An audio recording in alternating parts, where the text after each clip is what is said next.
ambazo Mungu ameachilia wanga zina kufa ama zinaondoka, zinaenda ama adui because haujali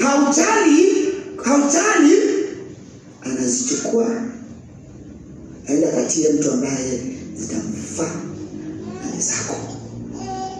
Amen. Niposa nasemanga hata tuwe very careful kwa wazazi ambao niko nao kanisani. Maneno gani huwa tunanenea watoto wetu? Amen. Mimi ni mwalimu wa teenagers. Amen. Mwalimu, which kind of words do we speak to our children?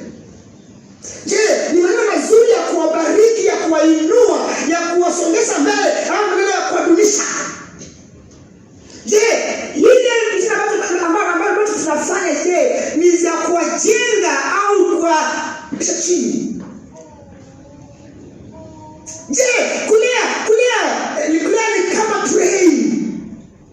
Train kuna kichwa inasonga ikisonga mbele. Je, yale mtaba tunafanya ni ya kujenga ama ni ya kubomoa? Kama zile baraka ambazo Mungu ametuleta. Careless.